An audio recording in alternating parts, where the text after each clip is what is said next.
नमस्कार मित्रों, सत्य की विजय में आपका स्वागत है। मैं हूं विजय त्रिवेदी। हिंदुस्तान की राजनीति में आरोप प्रत्यारोप तो अक्सर लगते रहते हैं और ये भी कहा जाता है कि राजनीति के ये पॉलिटिकल वेंडेटा के नाम पर कुछ लोगों को परेशान किया जाता है, बेवजह परेशान किया जाता है। मौजूदा सरकार को लेकर बार बार ये आलोचना की जाती रही है कि वो विपक्ष के जो नेता हैं, विपक्षी पार्टियों के जो नेता हैं, उनको परेशान कर रही है और जो ईडी सीबीआई है वो सरकार के इशारे पर काम कर दी। ये आरोप लगातार लगते रहे। ये आरोप तब भी लगे जब झारखंड के मुख्यमंत्री हेमंत सोरेन साहब को जेल भेजा गया। ये आरोप तब भी लगे जब दिल्ली के मुख्यमंत्री अरविंद केजरीवाल को भेजा गया। ये आरोप तब भी लगे जब के कविता को बीआरएस के जो नेता हैं उनको जेल भेजा गया। और इसके अलावा भी बहुत सारे नेता हैं, चिदम्बरम साहब हैं और दुनिया भर के नेता हैं जिनको जेल भेजा गया। लेकिन आज एक ऐसा मामले पर फैसला आया है जिससे राजनीति में एक बड़ा हड़कंप भी हो सकता है और बहुत सारे सवाल भी खड़े होने लगे हैं।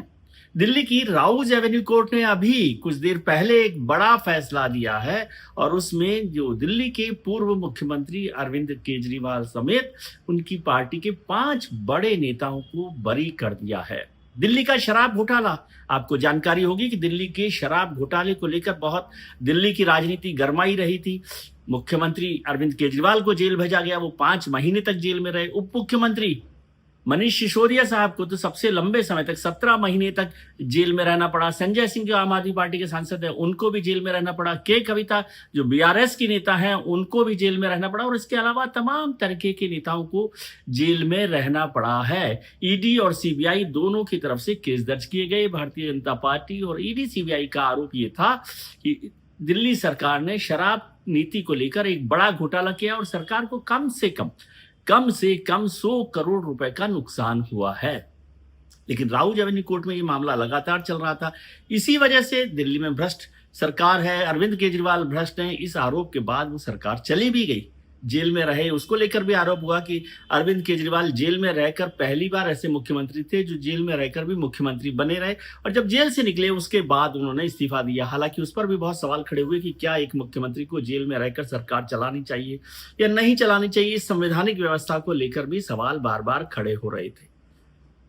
लेकिन अरविंद केजरीवाल जेल में रहे, मनीष सिसोदिया जेल में रहे, संजय सिंह जेल में रहे, के कविता जेल में रहे, कुलदीप सिंह रहे और भी बहुत सारे लोग रहे। नैयर एक थे, वो भी जेल में रहे शराब घोटाले को लेकर। यह भी माना गया कि उप मुख्यमंत्री जो उसको हेड कर रहे थे शराब नीति के मसले पर, जो फैसला कर रहे थे, चर्चा कर रहे थे, उनको भी इसमें सीधा सीधा शामिल माना गया। लेकिन राउज एवेन्यू कोर्ट ने और आम आदमी पार्टी बार बार ये आरोप लगाती रही, ये कहती कर रही, ये दावा करती रही कि भारतीय जनता पार्टी की सरकार उन्हें फंसाने की कोशिश कर रही है और वो इस मामले में निर्दोष है, कोई गलत नीति का इस्तेमाल नहीं किया गया। खैर उस समय तो ये बात राजनीति की हो रही थी। अरविंद केजरीवाल की तरफ से ये बात कहना भी ठीक था, भारतीय जनता पार्टी की तरफ से भी ये बात कहना ठीक था और ईडी के जो आरोप थे, सीबीआई के जो आरोप थे, उन पर भी मसला चर्चा होती रही। लगातार ये मामला चलता रहा, जेल में रहे, जमानत पर आए, जमानत को लेकर भी बड़ा विरोध हुआ, ये हुआ। लेकिन अब जो राउज एवेन्यू कोर्ट है जिसने आज ये फैसला दिया है, उसमें उसने शराब घोटाले के 23 आरोपियों को, सभी 23 आरोपियों को बरी कर दिया। सभी 23 आरोपियों को बरी कर दिया जिसमें मनीष सिसोदिया, अरविंद केजरीवाल, संजय सिंह सभी लोग शामिल हैं, की कविता भी इसमें शामिल है। तो 23 आरोपियों को बरी किया गया है और उसमें सवाल जो खड़े किए गए वो महत्वपूर्ण है कि राउज एवेन्यू कोर्ट ने कहा कि जिस तरह से सीबीआई ने जो मामला बनाया उसमें कोई सबूत पेश नहीं किया गया, किसी के खिलाफ कोई सबूत पेश नहीं हुआ जो उसको कंफर्म करता हो कि आरोप जो है उसको आगे बढ़ाता हो, उसको पुख्ता करता हो। चाहे वो मनीष सिसोदिया का मसला हो या अरविंद केजरीवाल का मसला हो, किसी में भी आरोप नहीं। बल्कि राउज एवेन्यू कोर्ट ने कहा कि ऐसी चार्जशीट खामियों वाली तो उन्होंने कभी देखी ही नहीं।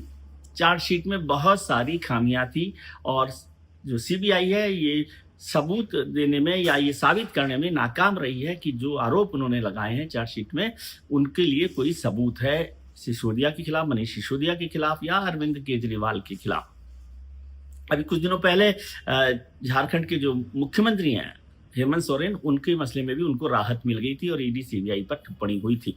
इस बार तो बार बार हो रही है, बार बार ये कहा जा रहा है कि ईडी सीबीआई का इस्तेमाल, बेजा इस्तेमाल हो रहा है और उनको अपने राजनीतिक विरोधियों के खिलाफ इस्तेमाल किया जा रहा है। जो लोग भारतीय जनता पार्टी में शामिल हो जाते हैं वो क्लीन चिट पा जाते हैं या उन पर मामलों को दबा दिया जाता है बीजेपी के खिलाफ जो विपक्षी नेता हैं वो उसको वॉशिंग मशीन कहते हैं कि वॉशिंग मशीन में जो चला जाए बीजेपी के वो साफ है, बाकी जो नहीं जाता उसके खिलाफ आरोप लगाए जाते हैं, उसे जेल भेजा जाता है। राउज एवेन्यू कोर्ट का फैसला हमारे जो राजनीतिक संकट है, हमारी जो राजनीतिक खामियां हैं, हमारी जो राजनीतिक एक्सरसाइज है, पॉलिटिकल एक्सरसाइज है, उन पर सवाल खड़े करती है। ये महत्वपूर्ण सवाल है, कोर्ट का सवाल तो है ही।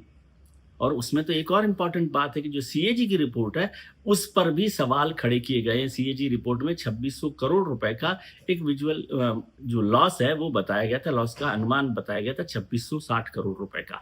उस पर भी, उस रिपोर्ट पर भी सवाल खड़े किए गए। यहाँ पर फिर से मैं एक बात को जोड़ दूं, बहुत सारे लोग याद नहीं करते होंगे कि जो सीएजी की संस्था है, जो एक संवैधानिक संस्था मानी जाती है, उस पर बार बार सवाल खड़े हो रहे हैं। इससे पहले जब एक सीएजी थे, बड़ा नाम था उनका, उन्होंने मनमोहन सिंह सरकार के वक्त में बहुत सारे जो मंत्री थे उन पर जो रिपोर्ट पेश की थी उसको गलत साबित हुई।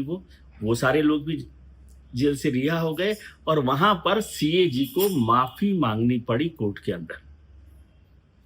नाम लेने की जरूरत नहीं है, लेकिन वो हुए। उससे पहले एक और सीएजी थे जो बाद में गवर्नर भी बन गए, सरकारों में भी रहे, मंत्री भी रहे। उन्होंने जो रिपोर्ट पेश की थी उस रिपोर्ट में भी राजीव गांधी क्लीन चिट निकल कर आए। तो क्या इस तरह की जो सीएजी रिपोर्ट्स हैं, जिन जांच रिपोर्ट्स के आधार पर ये आरोप लगते हैं, उन पर भी सवाल खड़े होते हैं कि क्या उनका इस्तेमाल भी पॉलिटिकल वेंडिटा के लिए किया जा रहा है।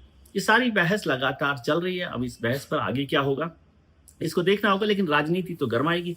9 अप्रैल से संसद का सत्र शुरू हो रहा है, तो वहां भी इस पर हंगामा होने वाला है। और अब जब शाम तक अरविंद केजरीवाल और इस पूरे मसले पर जो बड़ी रिपोर्ट आएगी, डिटेल्ड रिपोर्ट आएगी, उस पर भी हम लोग चर्चा करते रहेंगे। लेकिन ये गंभीर मसला है और इससे हिंदुस्तान की राजनीति एक बार फिर और उबाल पर आ जाएगी। और ये भी सवाल खड़े होंगे कि क्या सरकारें अपने राजनीतिक विरोधियों के खिलाफ उनको काबू में लेने के लिए, उनको कब्जे में लेने के लिए इस तरह की गतिविधियां करती हैं, ऐसे आरोप लगाती हैं। और ये केवल भारतीय जनता पार्टी का मसला नहीं है कि राज्यों में भी इस तरह का काम होता है, बल्कि राजस्थान का उदाहरण लें तो वहां पर तो एक मुख्यमंत्री ने अपने ही उप मुख्यमंत्री, अपनी पार्टी के उप मुख्यमंत्री के खिलाफ भी इसी तरह से अपनी जो जांच एजेंसीज हैं उनका दुरुपयोग किया था, इस्तेमाल किया था, बेजा इस्तेमाल किया था। उस पर भी काफी चर्चा हुई थी।